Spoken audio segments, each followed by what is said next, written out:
আসসালামু আলাইকুম। দীর্ঘদিন পরে আজকে একটা ভিডিও আপলোড দিচ্ছি। অনেক দিন যাবত আমি সোশ্যাল মিডিয়ার সাথে কথা বলি না। তো আজকে একটা বিষয় আমার দেখে খুব খারাপ লাগলো যে মাননীয় জেলা প্রশাসক মহোদয়ের আ সম্মেলন কক্ষে আজকে ৩ উপদেষ্টার সাথে আমাদের ভোলার বিশিষ্টজনদের সাথে অনেক কথা বাড়াবাড়ি হয় এবং এক পর্যায়ে তারা আমাদের ভোলার বিশিষ্ট ব্যক্তিবর্গ যে সমস্ত বিশেষ করে ভোলা বরিশাল সেতু আদায়ের উপলক্ষে যেই দাবিগুলো করেছিলেন, তারা সেটাকে দেখলাম যে প্রত্যাখ্যান করেই চলে গেল। একটা বিষয়ে আমি মনে করি যে এই ভোলা বরিশাল সেতু কিন্তু আজকের দাবি না, দীর্ঘদিন যাবত এই দাবি চলে আসতেছে। দীর্ঘদিন কি আজকে কয়েক বছর মনে হয় আমি যতটুকু জানি। ভোলার গ্যাস ছাড়া দেশ চলে না। ভোলা থেকে গ্যাসগুলো এখান থেকে সাপ্লাই করা হয়।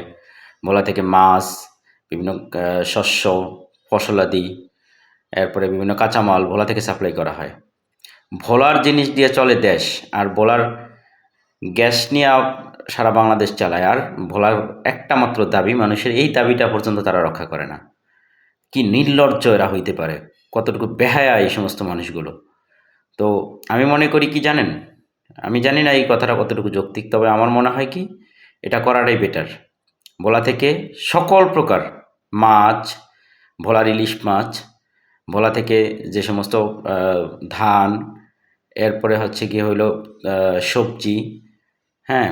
এরপরে যে সমস্ত কাঁচামাল ভোলা থেকে যায় এবং বিশেষ করে গ্যাস সাপ্লাই। আপনারা সবাই ঐক্যবদ্ধ হন।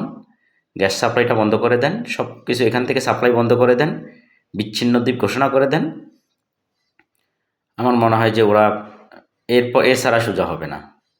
নাহলে কেন? এই যে মানুষগুলো আমরা কত কষ্ট করি। একটা লোক অসুস্থ হইলে একটা সিজারের রোগী অথবা একটা জঘন্য কোনো রোগী, দেখা গেছে আমরা ফেরির জন্য যাই ঘন্টার পর ঘন্টা বসে থাকতে হয়। তো সেক্ষেত্রে একটা ভোলা কত উন্নয়ন বাংলাদেশে চলে। সবাই যে সরকারি ক্ষমতায় আসুক এই ভোলাবাসীকে অবহেলার দৃষ্টিতে দেখে। নাহলে এইটা এই সেতুটা কি আমাদের জন্য জরুরি না? আপনারা সবাই ঐক্যবদ্ধ হন, আন্দোলন আরও কঠোর থেকে কঠোর করেন, হ্যাঁ? এবং সব কিছু সাপ্লাই বন্ধ করে দেন ভোলা থেকে। সবাই একাত্মতা ঘোষণা করেন, দেখবেন যে সব কিছু সোজা হয়ে গেছে। সবাই ভালো থাকবেন। আসসালামু আলাইকুম।